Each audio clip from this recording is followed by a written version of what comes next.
Hello. This is Max Murrow with another story from the Tokyo Reporter. This one is a four-part series that I'm cramming all into one. It's a bodiless homicide, and it's located just outside of Tokyo in Saitama. So without further ado, let's get started. I'm going to share my screen. So, what do we have here? Saitama murder case with no body, part 1, the players. The Tokyo Reporter staff on August 16th, 2024. On December 20th, 2022, the Saitama District Court handed Kazuhara Shimada, one-time member of the Yamaguchi-gumi criminal syndicate, a 20-year prison term over the murder of a male employee of a bar in Kawaguchi City, Saitama Prefecture, some 5 years before. The ruling was a milestone in a tale of murder that was covered up by a somewhat tight-lipped accomplices and the use of a machine that typically makes Negitoro, which is minced fatty tuna mixed with green onions. But not in this case. Obviously, this was no ordinary murder. Up to 7 people participated in the fatal assault of 24-year-old Tatsunari Ito. His body was never found because the culprits ground it in the machine and they later burned it. In addition to there being no body, let's have a look. Yes. Ito was not immediately reported missing, meaning the crime was not discovered until police received a tip several years later. Despite the spectacular manner in which the crime was carried out, most of those involved were not charged because the statute of limitations had expired on multiple charges. Shimada was the only defendant charged with murder. The trial was tumultuous, yet did not receive media coverage proportional to the outlandishness of the crime.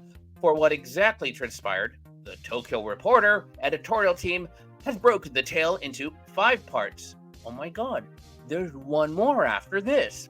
To start, we introduce the key players in the crime, and you have been looking at a photo of Tatsunari Ito on the left and the defendant, Kazuhara Shimada, on the right with the face mask. Quote, dismembered him with a machine. The scene of the crime was a Hawaiian bar Lapule in the Nishi Kawaguchi red light district of Kawaguchi. That's in Saitama Prefecture. Early on March 18th, 2016, 7 men and 1 woman assaulted Ito, a bar employee at the time, until he expired. The key players in the crime were Shimada and Junya Motohashi, who owned Lapule.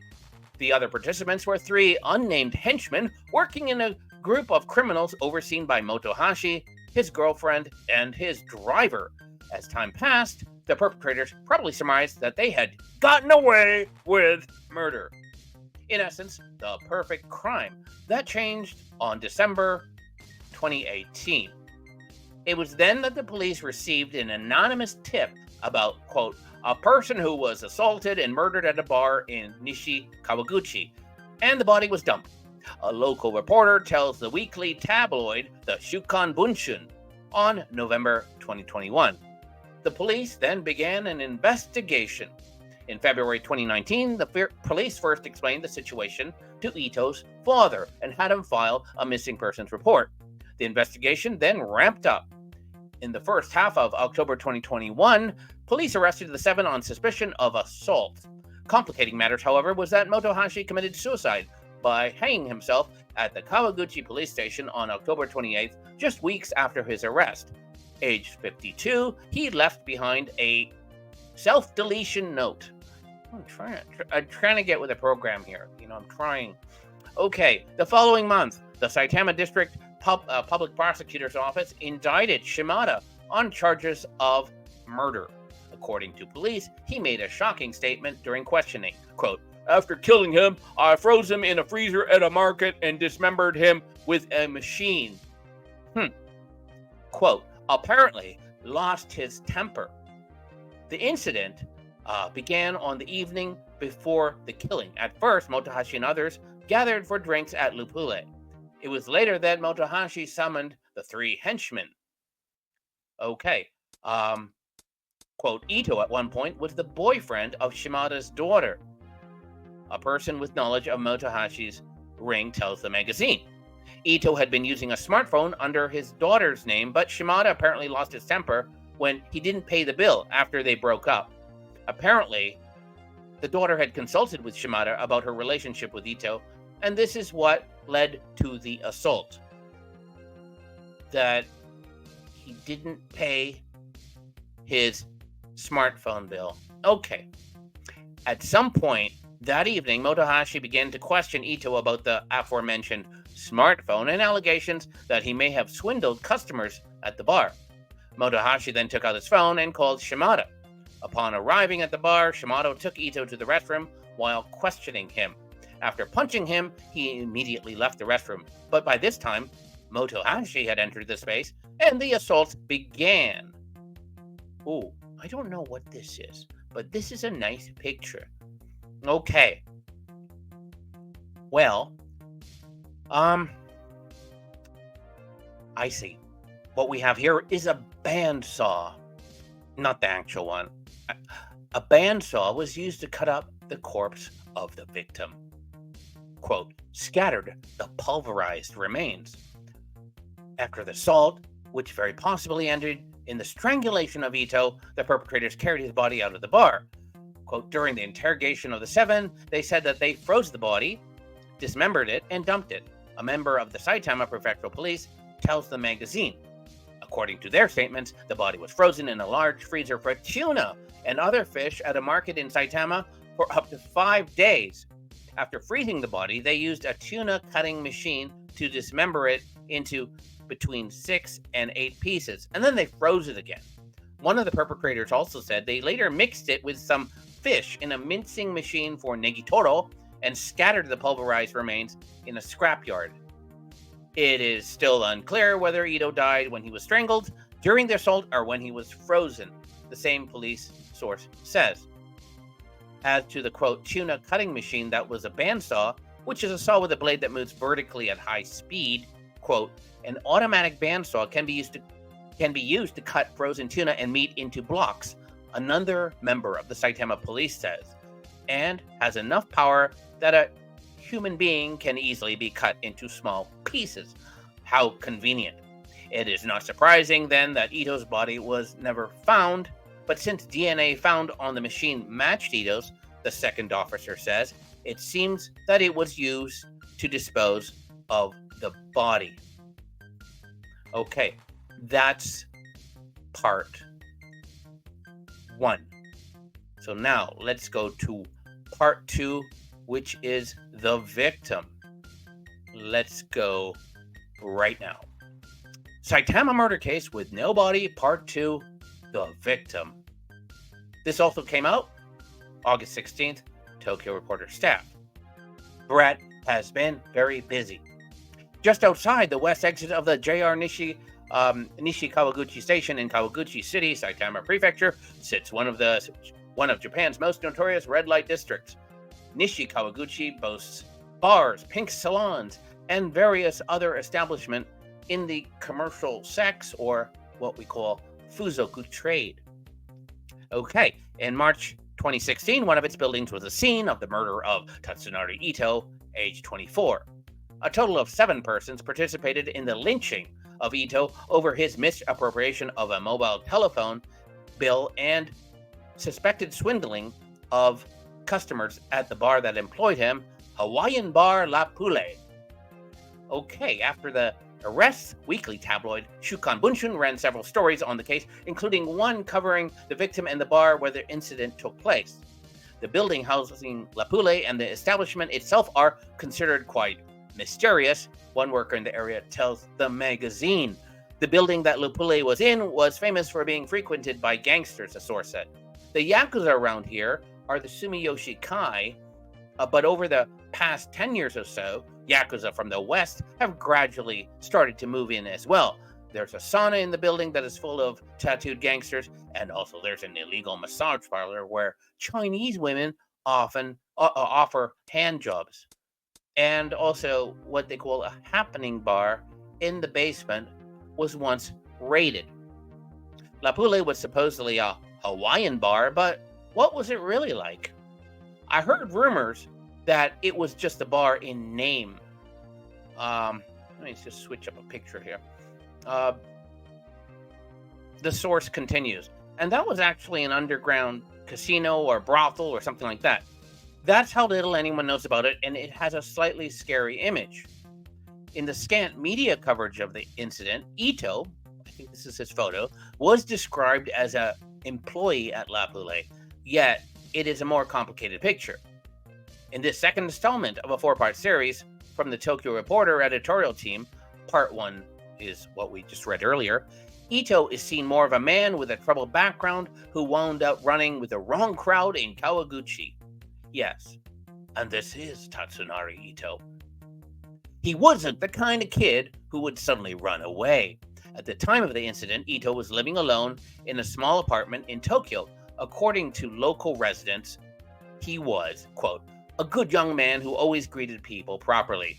He also, quote, would offer to carry heavy items for elderly people in the neighborhood. He was the last Japanese Boy Scout. Maybe. His stay in the residence began in 2015, but after about 2 or 3 months, he disappeared, according to the weekly tabloid Shukan Bunshin on November 2021. After he got behind in his rent, the landlord, worried, went to look into his residence. Upon arrival, the front door was unlocked and open. There was no bedding inside. There was only a light rug and a paper bag full of belongings. Quote, he wasn't the kind of kid who would suddenly run away, a person living in the area says. And he always went to work in Kawaguchi at night, so we were worried that he had gotten into trouble. Or maybe he was so busy that he hardly ever went home. In fact, Ito had become entrenched at the bottom of a crime ring active in Kawaguchi. All 7 of the people arrested for the assault on Ito in 2016 were more or less members of this group. The leaders were the aforementioned Yakuza Shimada and Junya Motohashi. A person familiar with the matter says they called each other brothers. Motohashi owned La Poule. He ran a scouting company for cabaret clubs and adult entertainment establishments. He was strict with those who worked for him. He said a lot of unreasonable things, the same person continues. His underlings got irritated.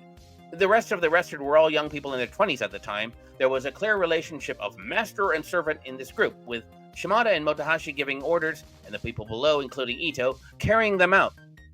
The group made a living by committing crimes on a daily basis. Their area of activity was centered in Saitama and extended to the downtown areas of Tokyo. They committed fraud, such as telephone fraud, burglary, and robbery, the same source said. They also got involved in drug pushing.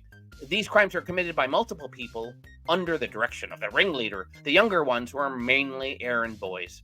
The ringleader took 90% of the money they made, and the underlings who carried out the crimes only got about 10%. Even so, they couldn't go against their elders. They were a pretty unscrupulous group. Wow, they should really talk to the Biden family, because I think the cut is a little bit fairer, you know? You don't have to kick as much up to the big guy. Anyways, quote, somehow reform himself. So then how did a person who greets people properly become involved with this group?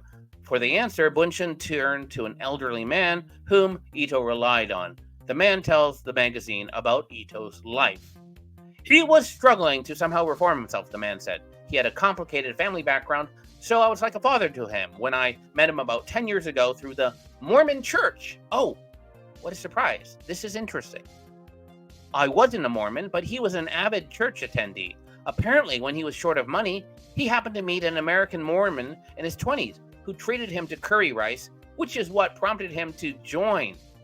Wow, are you taking notes? If you're on mission, you should, maybe it's already in there. Curry rice.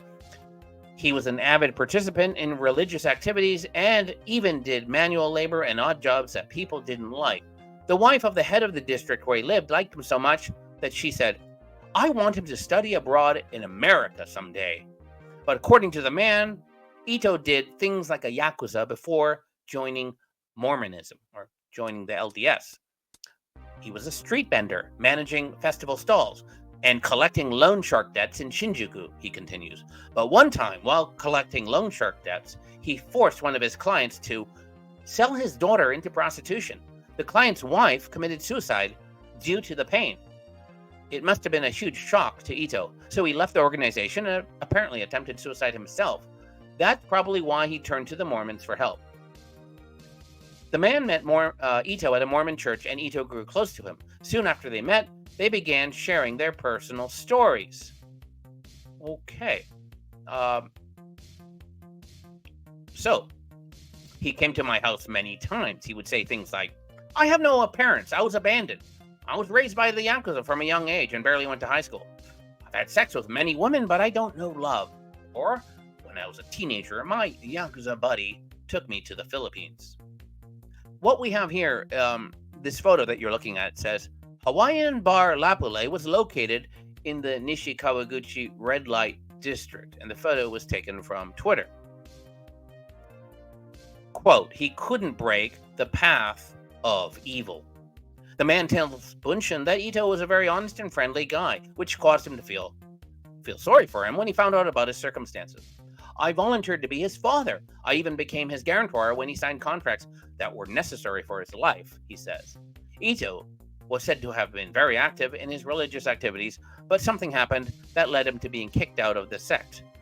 Mormonism prohibits premarital relationships, and his relationship with a divorced woman 5 years his senior was discovered. Okay, he was expelled when he was 21 or 22 years old, continues the man. After that, he went back to his bad ways and started working at the bar in Kawaguchi. I was worried and I contacted him. Are you doing fine? I asked, but he said, I have the ability to know whether I'm a bad guy, so I'm fine. But I never heard from him again. The man says the situation is unfortunate. But I was prepared for it, he says. I heard from the police in the spring of 2021 that Ito was missing, so I thought he might not be here anymore. I wanted him to experience a normal, ordinary happiness. He never talked about dreams or anything like that. He was so focused on living in the present that his perspective was narrow. What was the point of his 24 years of life? He had a complicated family life. He didn't go to school. I can't help but feel sorry for him. The man then muttered to the magazine, he couldn't break the path of evil. And that is the end of part 2. So, we're going to go to part 3. Right. Part 3.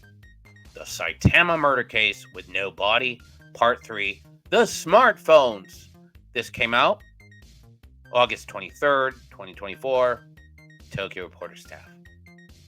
Now, in a murder case, a confession that includes a motive by the culprit is one of the most important elements in getting a conviction for the prosecution. However, equally critical is the existence of a corpse, of a body. In the killing of Tatsunori Ito in the Nishikawaguchi red light district of Kawaguchi City, Saitama Prefecture in 2016, prosecutors did not have a body because the perpetrators had dismembered and burned it. The destruction of the corpse also delayed the discovery of the case by law enforcement by several years. The result was 6 of the 7 perpetrators not being prosecuted for a crime since the statute of limitations on destruction and abandonment of a corpse had expired. The lone defendant to face charges was Kazuhara Shimada, a one-time member of the Yamaguchi-gumi criminal syndicate who was convicted of murder in 2022. In getting that conviction, the prosecution may not have been able to rely on the existence of a corpse, but they did have a smartphone video of the incident as shot by the perpetrators. Shukan Bunshin, December 2022, was present in the courtroom for the trial proceedings at the end of 2022. Based on the reporting of the weekly tabloid, the assault of Ito was prolonged and gruesome. In the third installment, the Tokyo Reporter editorial team presents in shocking detail what Shimada told the court. Okay. Put that in your pipe and smoke it. This photo, the caption says, culprits tortured the victim in a bar in Nishikawaguchi by setting him on fire with a cigarette lighter. Okay. Someone else did it. The incident, which took place in the Hawaiian bar Lapule, was recorded on videos left on the smartphones of those who were in the establishment over the night of March 17th, 2016, and the following morning. The named perpetrators are Shimada and Junya Motohashi, the owner of Lapule. The 5 others, including Motohashi's girlfriend, his driver, and 3 unnamed henchmen, were not identified. as previously reported. Remember, Motohashi later self-deleted himself after his arrest in 2021. At the trial, Shimada admitted to the assault of Ito and the mutilation and abandonment of his body, 2 charges which he was not accused of. However, he denied committing murder, which he was indicted for. "I did not do it," he said, as Bunshin reports. Ito, aged 24 at the time, at one point had been dating the daughter of Shimada, and as previously reported, the apparent motive for the crime was Ito's use of a smartphone provided to him by Shimada after he had cut off a relationship with his daughter, and allegations that he had been swindling customers at La Pule.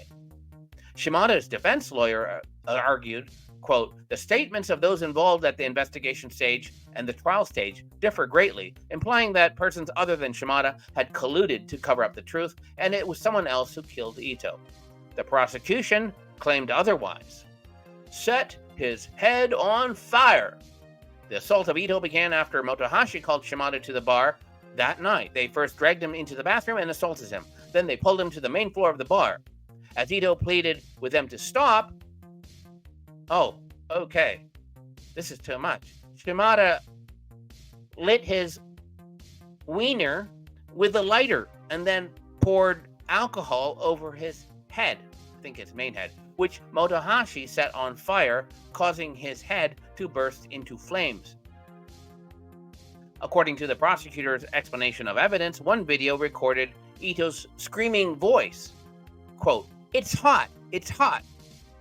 As well, there were cheers of "Oh!" and chants also of "Fire! Fire!" from those in the bar. Next, it's not over yet, Motohashi stomped on Ito's writhing head, and Shimada, holding a razor, shaved his hair and eyebrows.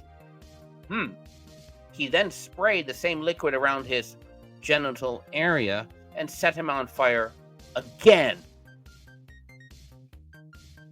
Oh, as the assault continued, Ito begged for forgiveness. So what happened? Motohashi then demanded that Ito masturbate. With others in the bar present, Ito began masturbating and Shimada began a countdown. Ito, who continued to plead for them to stop, even stuck one of his fingers in a plastic bottle and tried to break it. Oh, this is really kind of getting gross. Wow.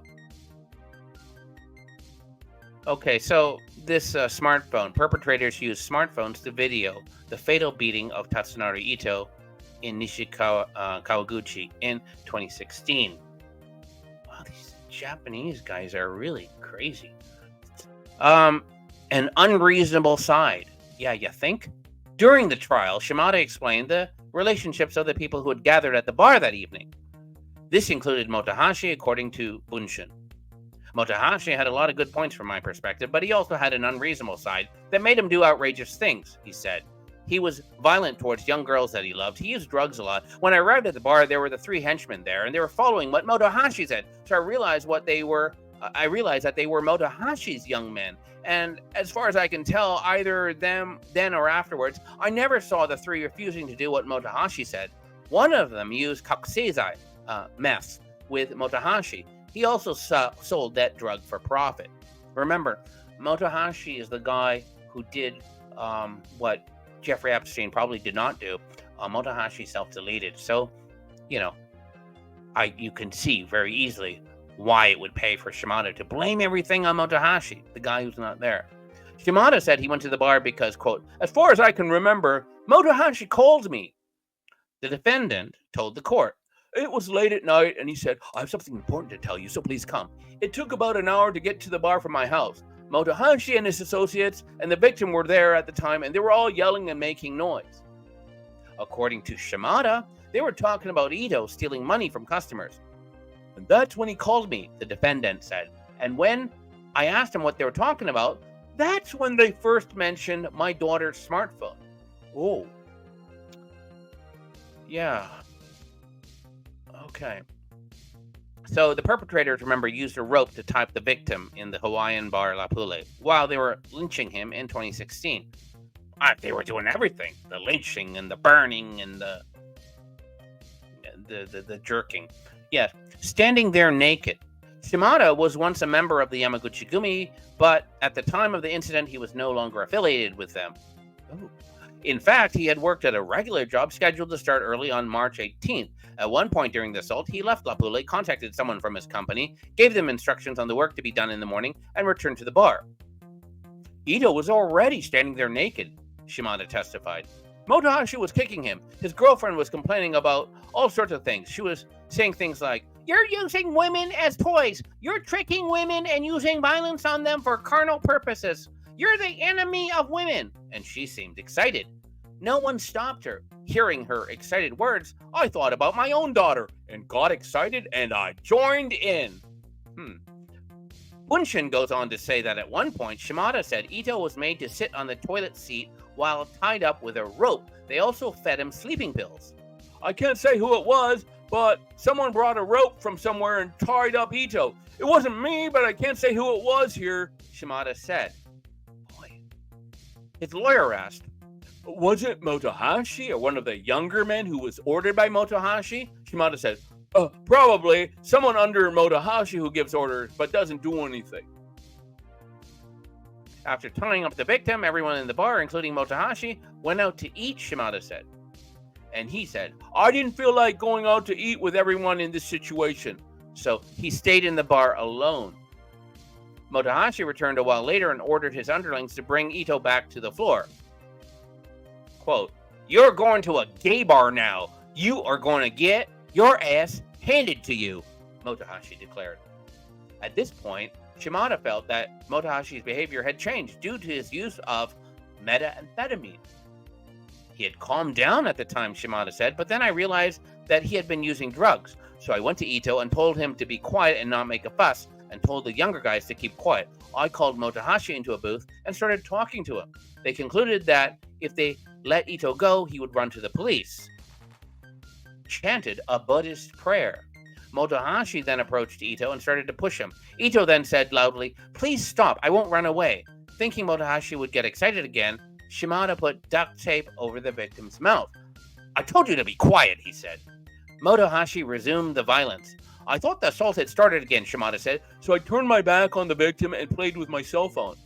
As for the actual murder, Shimada said, "I saw one of the henchmen doing something on the orders of Motohashi, straddling Ito.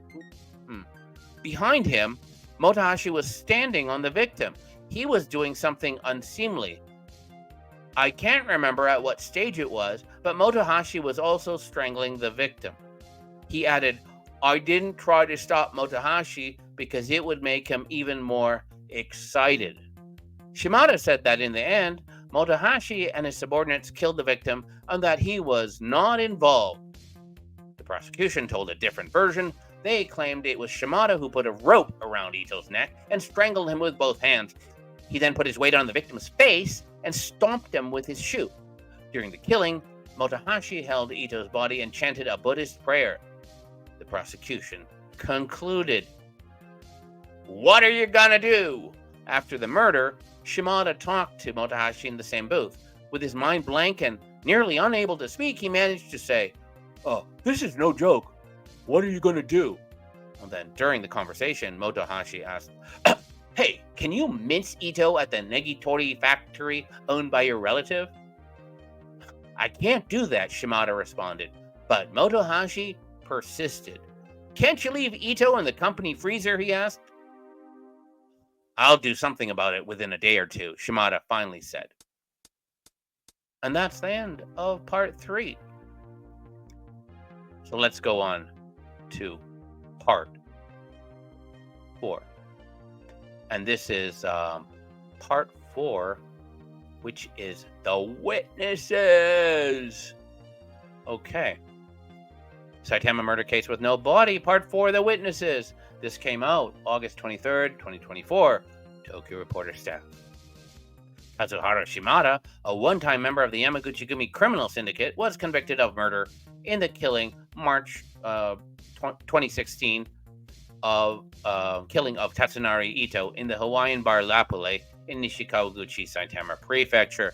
Shimada was assisted by 6 others, including Junyo Motohashi, who presided over a group of criminals. Among the members were 3 unnamed henchmen, all of whom were at the bar that day. Also present was his girlfriend and driver. The body of Ito, who was an employee at the bar, was never found as it was dismembered in a fish mincing machine and then incinerated. This delayed the emergence of the case, which caused the statute of limitations for destruction and abandonment of a corpse to lapse by the time the case went to trial.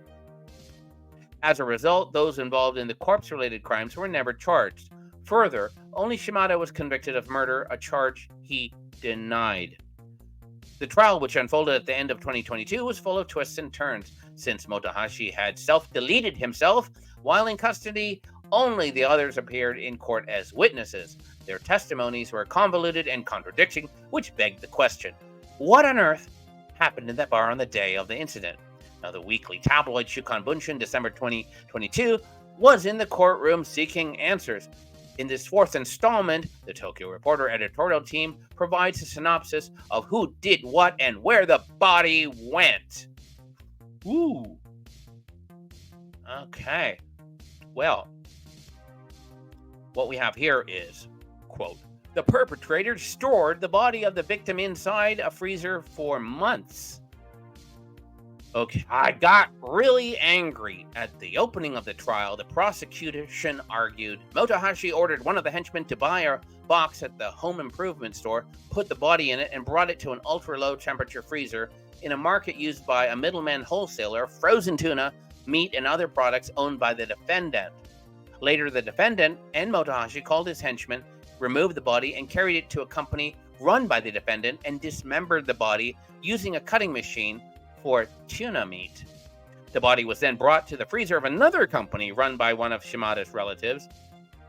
And quote, in October of the same year, a full 7 months after the murder, the defendant brought the body to an incineration facility in Saitama City and dumped it, the prosecution added. Shimada testified that it was Motohashi who forced him to start mutilating and disposing of the body. Quote, can't you leave the body in the company freezer? Shimada had been asked many times by Motohashi. He reluctantly agreed, but on the condition that Motohashi would assist. After that, not only did Motohashi not contact me, but when I did, he would just say, hey, wait a little longer. Mo chotto mate. And some days would pass. Then I heard that Motohashi's 3rd henchman was spreading word about the case at a hostess bar. That I strangled Ito, he was saying. Shimada knew that if word got out, he'd have problems since the corpse was in his company's freezer. I got really angry at Motohashi, he said, and told him to think about his employees and the company and do something quickly. Showed the younger generation. For the dismemberment, Shimada assembled Motohashi and its 3 henchmen. At one point early in the process, he scolded the 3rd henchman about spreading rumors. I told him, don't mention it again. And for the work that followed, I told him, don't say everything or anything unnecessary. Shimada told the court, I'll take care of everything. The 3 of them didn't react to that in any way in particular. On the same day, the victim's body was dismembered using the tuna cutting machine, but Motohashi didn't help. He just gave orders to the young man and was busy on the phone and did nothing, Shimada assured. Regardless, Shimada was the only person at the scene who could use the tuna cutting machine, so he had no choice but to do it himself. He cut up the body with the machine while teaching the 3 how to use it. I was hesitant at first, but I put myself out there, set an example, and showed the younger generation how to use it, Shimada told the court. Maybe he was trying to get brownie points? I don't know. So then the younger generation started using it too. But that was not the end of it. Motohashi never came to pick the body up, and I never heard from him, Shimada said. Furthermore, I couldn't get in touch with him. When I contacted his driver, he said, Motohashi's busy injecting meth with the 3rd henchman and moving from hotel to hotel, so I couldn't get in touch with him. Time passed after the body was brought to another freezer at a company owned by Shimada's relative. Shimada knew that if the body was found in that state, he would be the first suspect. 7 months later, he transported the body to the incineration facility by himself. As if from the grave. The 3 underlings of Motohashi, as well as his driver, his partner, and mutual acquaintance, appeared as witnesses at the trial, but each gave a different account. All of the hearings were held by video link, with participants participating via screen from separate rooms, and they could not be seen from the spectators' seats in the gallery. According to Shimada's testimony, Motohashi was the initiator of the assault on the victim, and Motohashi and his subordinates were also responsible for the act that ultimately led to his death.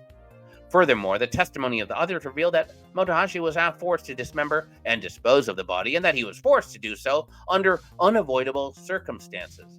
However, the verdict later handed down by the court said that it was, in fact, Shimada who dealt the final blow to the victim, and that Shimada was the central figure in dismembering and disposing of the body. Confused? Wait, there's more. Prior to hanging himself, Motohashi penned a suicide note, which did not say Shimada was the murderer. As if from the grave, Motohashi's words were read to the court by the defense. Quote, "Of the 3 henchmen, the 3rd strangled Ito, and the 1st held down his legs." As well, the 1st henchman suggested that releasing Ito during the assault would result in police involvement. He testified that Shimada was responsible for the murder, saying, quote, "Shimada put his buttocks on the victim's torso and began to strangle him. He then changed position and ground his foot against the victim's neck as if to crush it." The 2nd henchman then said something completely different. In response to the prosecutor's many questions, he refused to give details, saying, "I refuse to testify because there's a risk of criminal prosecution." Basically, the Japanese equivalent of the 5th. Okay. However, in response to questions from the defense lawyer, he said, "From the time of the interrogation, I explained that Shimada didn't kill him." In other words, he was saying it was someone else. "I didn't see the end of the murder," the 2nd henchman continued. "But I saw someone other than Shimada strangling him. I don't think that person would have done it if Motohashi hadn't told him to, but it wasn't me or Shimada." Defense lawyer asks, "Did you hear the person who strangled him say later at the hostess club that he was the one who killed him?" The 2nd henchman goes, "I saw the person who killed him spreading the word, yes." At the time of his arrest, the 2nd henchman claimed something else. "I was scared of being indicted. I didn't want to upset the prosecutor," he said. He revealed that he signed a statement that was different from his understanding. At the end of the interrogation, he added, "I wanted to make it clear that what I signed was not true." The 3rd henchman, who was suspected of boasting in the hostess club that he was the key culprit, also fingered Shimada, just like his partner, the 1st henchman.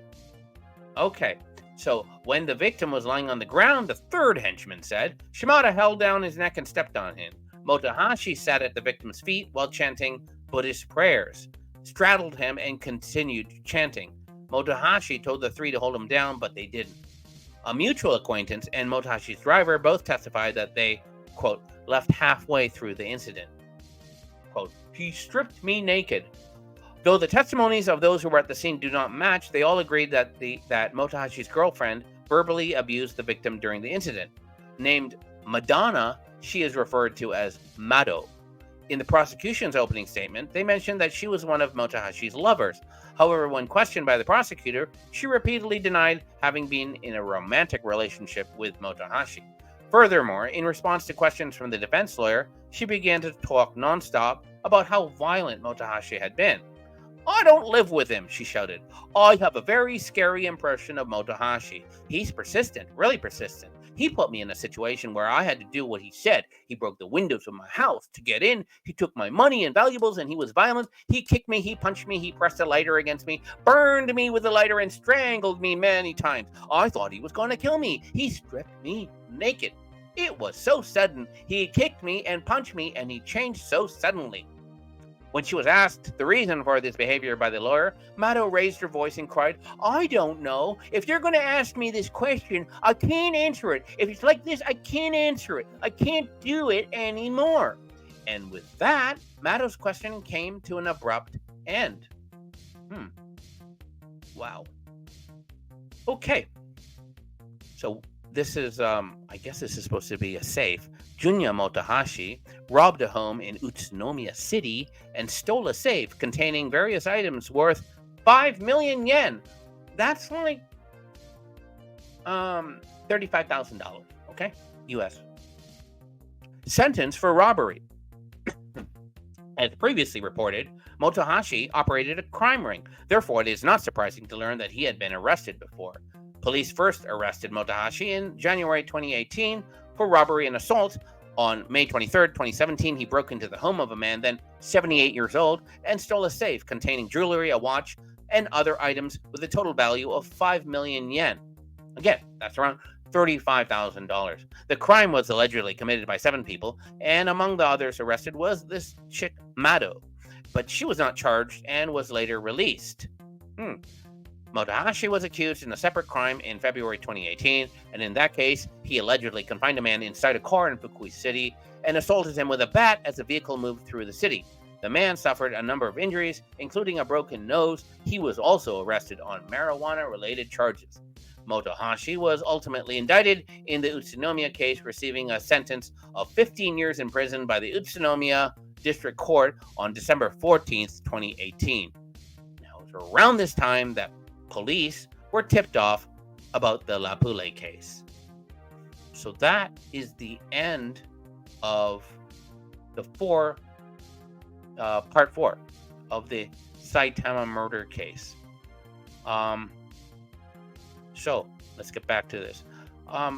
I think Brett's going to come out with part 5 shortly. Maybe it's already there. I'll just double check. No, it's not here yet. But maybe I'll do that as a finish. Anyways, what we have is 45 minutes. It's a bit long. I apologize. So, have a really good week and stay safe. And yeah, from now on, I would be very, very, very, very careful and discriminating about the kind of tuna and Negitoro that you choose to buy, because I don't trust anybody. Have a good day.